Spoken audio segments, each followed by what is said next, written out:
Students, तो आज के इस वीडियो में हम लोग बात करने वाले बहुत ही इम्पॉर्टेंट टॉपिक के बारे में जो कि आपके एग्ज़ाम में दिलाने वाला है 10 मार्क्स। जी हाँ, आपके एग्ज़ाम में 10 मार्क्स के क्वेश्चन हर साल पूछे जाते हैं इस टॉपिक से। तो इसे आप अच्छे से वीडियो को पूरा सुने, देखें और सारा टॉपिक जो भी बताया जा रहा है चीज़ों को वो आप ध्यान से सुन करके याद कीजिएगा। एग्ज़ाम में 10 मार्क्स का सवाल है। देखिए, आपके एग्ज़ाम में क्वेश्चन दिए जाते हैं मैचिंग करने के लिए, जैसे कि यहाँ पे लिखा गया है matching of author's name. Matching of author's name ये जो कि 10 मार्क्स का आपके एग्ज़ाम में दिए जाएंगे। राइटर का नाम को आपको चैप्टर के नाम से मैच करना होता है, चैप्टर का नाम का राइटर के नाम से मैच करना होता है। इस टाइप का क्वेश्चन जो है 2 क्वेश्चन आपके एग्ज़ाम में दिए जाते हैं। याद रखेंगे 2 क्वेश्चन रहेगा वहाँ पे, सेक्शन ए और सेक्शन बी। पहले आपको समझा दें हम कि आपके एग्ज़ाम में जो चीज़ें दिया होता है वो किस टाइप से आपके एग्ज़ाम में क्वेश्चन होगा। देखिए, आपके एग्ज़ाम में क्वेश्चन जो दिए होते हैं, इंग्लिश का जो पेपर होता है वो 2 सेक्शन में होता है। 2 सेक्शन में, एक होगा सेक्शन ए और दूसरा होता है सेक्शन बी। सेक्शन ए जो होता है वो ऑब्जेक्टिव क्वेश्चन के लिए होता है और सेक्शन बी जो होता है वो सब्जेक्टिव के लिए होता है। सेक्शन बी में आप लोगों को दिया जाता है मैचिंग के लिए क्वेश्चन नंबर 6 में, क्वेश्चन नंबर 6 जो कि 15 मार्क्स का होता है। क्वेश्चन नंबर 6 जो होगा वो 15 मार्क्स का होगा। क्वेश्चन नंबर 6 15 मार्क्स का, जहाँ पे आपको 6 क्वेश्चन दिए जाएंगे। 6 में से आपको 3 क्वेश्चन करना होता है और ये 3 में से आपको 2 वहाँ पे दिए जाते हैं मैचिंग वाला। 6 क्वेश्चन में 2 क्वेश्चन जो होगा वहाँ पे मैचिंग वाला क्वेश्चन होगा, जहाँ पे आप लोगों को मैच कर देना होता है राइटर का नाम को चैप्टर के नाम से। और ये मैचिंग वाला आप लोगों को आज की इस वीडियो में बताया जाएगा, याद करवाया जाएगा। ध्यान से आप लोग वीडियो को देखेंगे और याद करेंगे। देखिए, फर्स्ट लेसन है आपके एग्ज़ाम में क्वेश्चन जो पूछे जाएंगे उसके लिए ज़बरदस्त ये है इंडियन सिविलाइजेशन एंड कल्चर, जो कि फर्स्ट लेसन है। इंडियन सिविलाइजेशन एंड कल्चर जो कि एक एसे है, महात्मा गांधी के द्वारा लिखा गया एसे है। महात्मा गांधी आप लोग याद रखेंगे, Indian civilisation and culture is an essay written by Mahatma Gandhi. Mahatma Gandhi के द्वारा लिखा गया ये ज़बरदस्त एक एसे है जिसमें महात्मा गांधी जो है इंडियन सिविलाइजेशन की कंपैरिजन करते हैं यूरोपियन सिविलाइजेशन से और बताते हैं किस तरह से इंडियन सिविलाइजेशन जो है पूरे वर्ल्ड में सबसे बेस्ट सिविलाइजेशन है। और जो भी ड्रॉबैक्स, जो कमियां हैं यूरोपियन सिविलाइजेशन में, वो कमियों को बताते हैं और इंडियंस के लिए एक सजेशन देते हैं कि हमें यूरोपियन सिविलाइजेशन को हर हाल में किसी भी तरह से उसे अपनाना नहीं होगा। अगर हम लोग ऐसा गलती करते हैं तो ये इंडिया के लिए रुइन होगा, यानी बर्बादी साबित होगा। यहाँ पे बहुत ही इंपॉर्टेंट ऑब्जेक्टिव क्वेश्चंस वगैरह, बहुत सारे ऑब्जेक्टिव क्वेश्चन हम लोग देखेंगे जब चैप्टर को डिटेल से पढ़ाया जाएगा। वहाँ पे आप लोगों को मिलेगा इंडियन सिविलाइजेशन एंड कल्चर का। नेक्स्ट यहाँ पे है chapter 2 Bharat is my home. Bharat is my home जो कि एक स्पीच है डॉक्टर जाकिर हुसैन के द्वारा लिखा गया। और doctor Zakir Hussain who was the 3rd president of India and the first Muslim president of India. Dr. Zakir Hussain belonged to Hyderabad and Dr. Zakir Hussain was born in 1897. जी हाँ, 1897. Dr. Zakir Hussain became the president of India in 1967 and 1967 आप लोग याद रखेंगे। Dr. Zakir Hussain became the president of India and after 2 years in 1969 Dr. Zakir Hussain died. Doctor Zakir Hussain के द्वारा लिखा गया ज़बरदस्त एक स्पीच है Bharat is my home. Next है a pinch of snuff. A pinch of snuff एक स्टोरी है, मनोहर मलगांवकर के द्वारा लिखा गया स्टोरी है। अ पिंच ऑफ स्नफ में जो स्टोरी का मेन कैरेक्टर होता है वो है नानू काका। नानू काका जो होते हैं वो बहुत ही क्लेवर इंसान हैं जो कि राइटर के घर जाते हैं। राइटर का घर दिल्ली में होता है और वहाँ पर वो जाते हैं 2 से 3 दिन के लिए कह करके, और वो एक मिनिस्टर से मिलने के लिए जाते हैं। नानू काका किसी मिनिस्टर से मिलने जाते हैं, याद रखेंगे आप लोग। और वो उस मिनिस्टर का नाम होता है वेलफेयर मिनिस्टर। वेलफेयर मिनिस्टर नानू काका is the main character of this story a pinch of snuff. Next यहाँ पे है chapter I have a dream. I have a dream जो कि एक स्पीच है, लिखा गया है मार्टिन लूथर किंग जूनियर के द्वारा। मार्टिन लूथर किंग जूनियर जो कि साउथ अमेरिका के थे, और मार्टिन लूथर किंग जूनियर ये स्पीच दिए हैं 1963 में, 28 अगस्त 1963। मार्टिन लूथर किंग जूनियर को नोबेल प्राइज़ दिया गया था, नोबेल प्राइज़ 1964 में। 1964 में मार्टिन लूथर किंग जूनियर को नोबेल प्राइज़ मिला। नोबेल प्राइज़ कब मिला? 1964 में। किसे मिला? मार्टिन लूथर किंग जूनियर को। नेक्स्ट यहाँ पे चैप्टर है ideas that have helped Mankind. Ideas that have helped Mankind, जो कि एक एसे है, लिखा गया है बर्ट्रांड रसेल के द्वारा। बर्ट्रांड रसेल जो कि एक हिस्टोरियन भी है, राइटर तो हैं ही, ये हिस्टोरियन है और ये मैथमेटिशियन है। ये जो है पिछले साल का क्वेश्चन पूछा गया क्वेश्चन है कि कौन सा राइटर हिस्टोरियन और मैथमेटिशियन दोनों है, तो आंसर होगा बर्ट्रांड रसेल। बर्ट्रांड रसेल जो कि हिस्टोरियन और मैथमेटिशियन है। बर्ट्रांड रसेल को भी नोबेल प्राइज़ मिला था। आप लोग याद रखेंगे, बर्ट्रांड रसेल को नोबेल प्राइज़ दिया गया था 1950 में। Bertrand Russell got the Nobel prize in 1950। I have a dream, Martin Luther king junior. Ideas that have helped Mankind, Bertrand Russell. Next chapter है द आर्टिस्ट, जो कि एक स्टोरी है सीगा नोया के द्वारा लिखा गया। सीगा नोया जो कि एक जापानीज़ राइटर है, जापानीज़ राइटर। सीगा नोया कैसा राइटर, आपके एग्जाम में पूछे जाएंगे, तो आंसर होगा जापानीज़ राइटर। सीगा नोया जो है वो जापानीज़ राइटर है, और इस कहानी में सीगा नोया बताते हैं कि एक सेबी नाम का लड़का होता है जो कि 12 साल का लड़का है, 12 साल का, 12 ईयर्स ओल्ड। और ये जो लड़का होता है प्राइमरी स्कूल में पढ़ता है, प्राइमरी स्कूल में। आप लोग याद रखेंगे, सेबी नाम का लड़का जो कि 12 साल का है, प्राइमरी स्कूल में पढ़ता है, और इसे गॉड्स का बहुत ज़्यादा शौक़ होता है। गॉड्स, सेबी was very much interested in gods. Gods का मतलब होता है कोहड़ा। ये कोहड़ा में बहुत ज़्यादा इंटरेस्ट रखता है, उसी में ये अपना कलाकारी दिखाता है। जैसे कि यहाँ पे लिखा गया, द आर्टिस्ट गॉड्स को ये खरीदता है बाज़ारों में घूम घूम करके, और उस पर अपना कलाकारी दिखाता है। इस कहानी में सीगा नोया बताने का काम किया है किस प्रकार से जो पेरेंट्स लोग होते हैं, जो माता पिता होते हैं, अपने बच्चों के टैलेंट को ख़त्म करने का काम किया करते हैं। नेक्स्ट यहाँ पे है अ child is born. A child is born जो कि एक एसे है, लिखा हुआ है जर्मेन ग्रीड के द्वारा। A child is born is an essay written by Germaine Greer. A child is born is an essay written by Germaine Greer. How free is the press, chapter number 8, how free is the press, जो कि एक एसे है, Dorothy L shares के द्वारा लिखा गया है। Dorothy L shares जो कि how free is the press लिखी है। The earth, chapter number 9, the earth.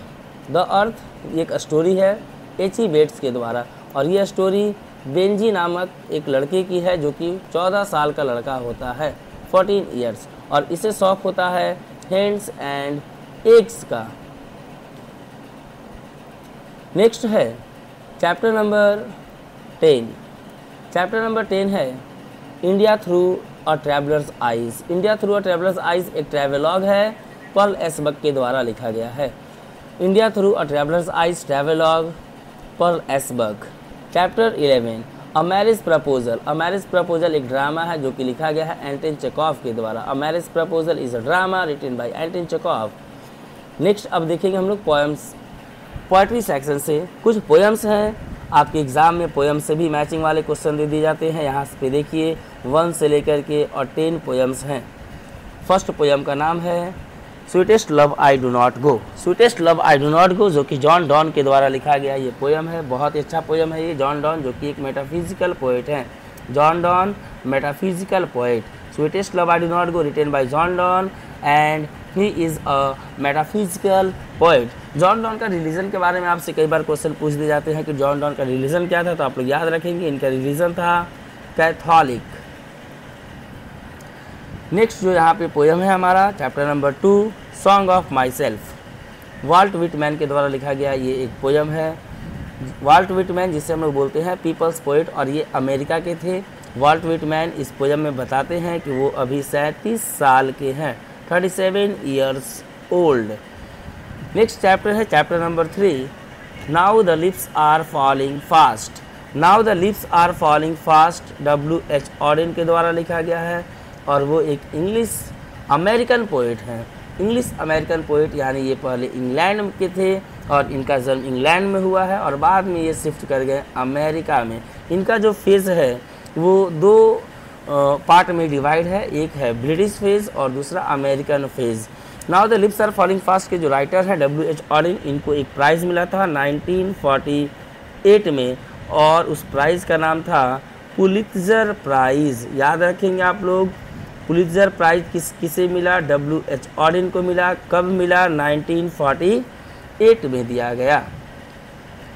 Next यहाँ पे है to autumn, ode to autumn.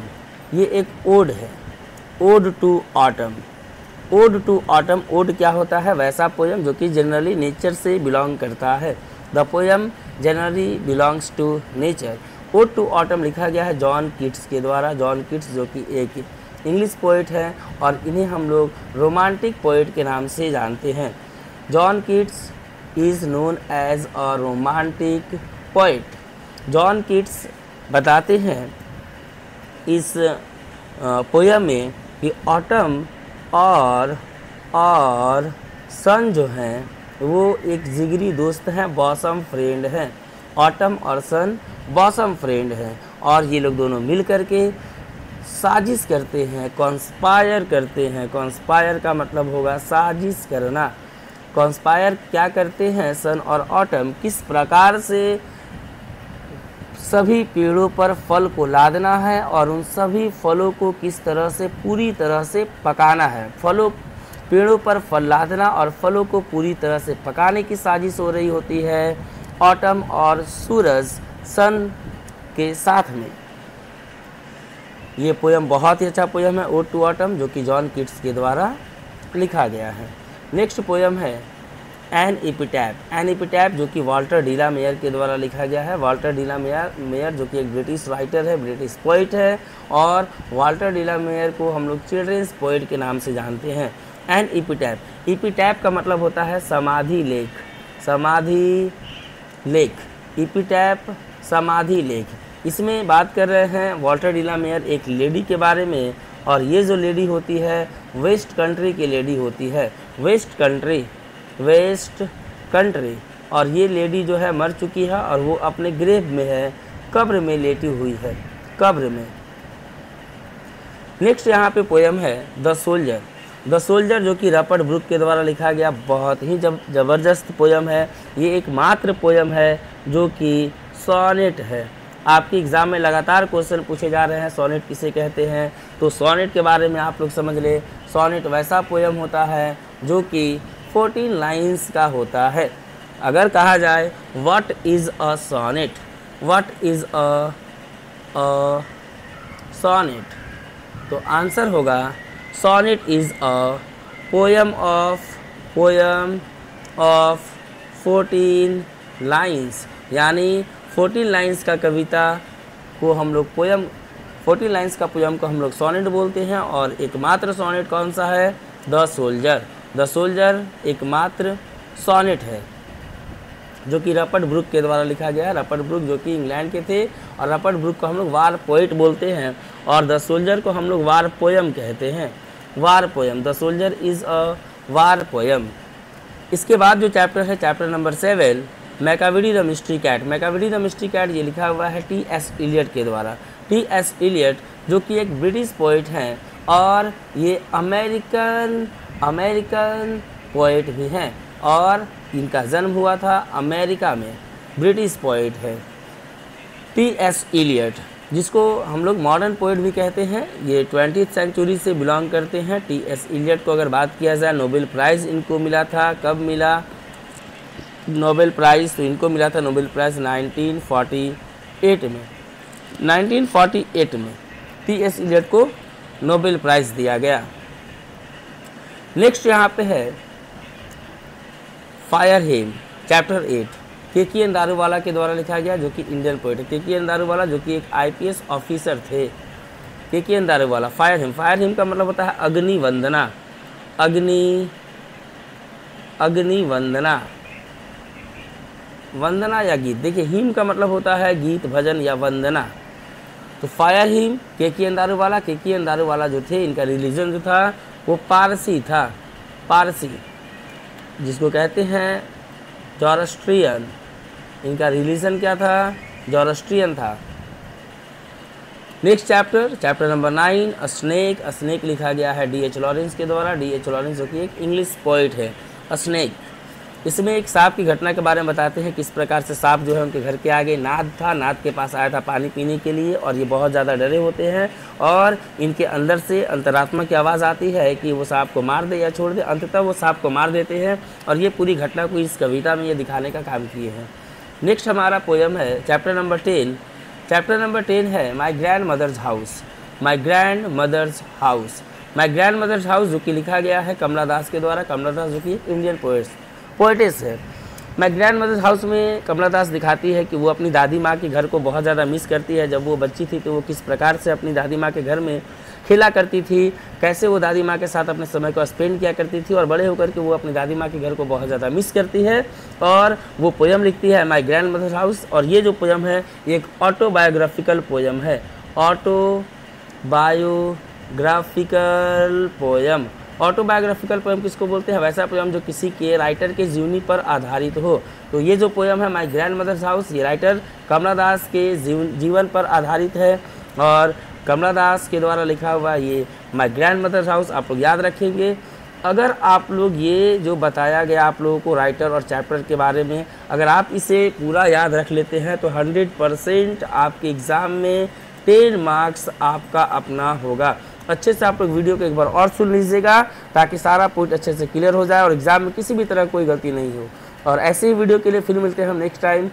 तब तक के लिए goodbye. Thank you for watching my video.